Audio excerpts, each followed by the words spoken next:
கொரிந்தியர் 8ஆம் அதிகாரத்தை வாசித்து பாருங்கள். 1 கொரிந்தியர் 8, 9, 10. இன்னைக்கு ஜனங்களுக்குள்ள இதுதான் இன்னைக்கு முக்கியமா இருக்குது. புசிப்பும் குடிப்பும். பாருங்களேன், உபவாஜபத்துக்கு வருவதற்கு ஆட்கள் இல்லை. இந்த பிக்னிக் ரிசார்ட்ஸ் இதுக்கெல்லாம் போது ஆள் இருக்குது. 8ஆம் அதிகாரம் 9ஆம் அதிகாரம் 10ஆம் வசனம் அங்கெல்லாம் சொல்லப்பட்ட வார்த்தை. அங்கே புசிப்பும் குடிப்பும் 8ஆம் சில வசனங்களை வாசிக்கிறேன் கேளுங்கள்.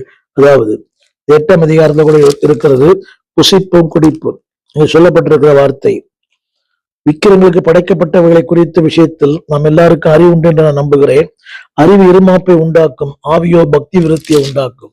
நீங்க எல்லாரும் கேட்கிற கேள்வி, இது பரவாயில்லை, அது பரவாயில்லை, இது பரவாயில்லை, இது பரவாயில்லை.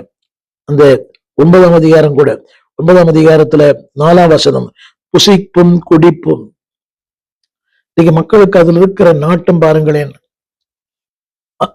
அன்னைக்கு எல்லாரும் வந்துடுறாங்க. எல்லா திருச்சபைகளிலே இந்த விருந்து உபசரிப்பு நிறைய சபையில அன்பின் விருந்து, ஐக்கிய விருந்து, அது தவறு அல்ல. ஆனா அதுல இருக்கிற நாட்டம் இதில் இல்லை. ஜெபத்தில் இல்லை, உபவாசத்தில் இல்லை, கூடுகையில் இல்லை, ஊழியத்தில் இல்லை. திரும்ப புசிப்பதும் குடிப்பதும். இன்னைக்கு திருச்சபையில அதுதான் இன்னைக்கு அதிகமா இருக்கிறது. won't enjoy இல்லன்னு நான் உங்களுக்கு தெரிய நினைக்கிறேன். ரிசார்ட்டுக்கு போக சொன்னா 6 மணிக்கு வராங்க, ஜபத்துக்கு 12 மணிக்கு வராங்க. எவ்வளவு துக்கமான ஒரு வார்த்தை. போங்க, but drinking and eating not the object. Discipline is the object. ஒழுக்கமான வாழ்க்கை, ஆரம்ப சொன்னேன், சேர்ந்து வாழும் வாழ்க்கை, அதாவது தீட்டுப்படாத ஒரு வாழ்க்கை, டிஃபைல்மெண்ட். 6வது குறிப்பு சொல்ல விரும்புகிறேன். அன்பானவர்களே, இன்னைக்கு திருச்சபையில் இருக்கிற மிகப்பெரிய குறிப்பு என்னவென்றால், அதாவது divinely appointed leadership.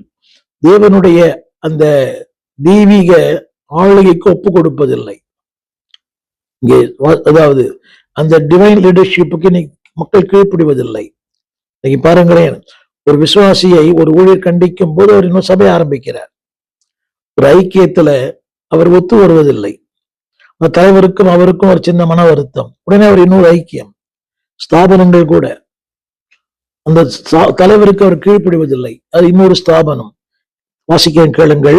Divinely appointed 1 கொரிந்தியர் 11ஆம் அதிகாரத்தை வாசித்து பாருங்கள். தேவன் வைத்த அந்த ஆளுகைக்கு கீழ்ப்படியுங்கள். இன்றைக்கு ஆளுகைக்கு கீழ்ப்படிவதே இல்லை. பவுலடியார் சொல்லுகிறார், நான் கிறிஸ்துவை பின்பற்றுவது போல நீங்களும் என்னை பின்பற்றுங்கள். Divine leadership.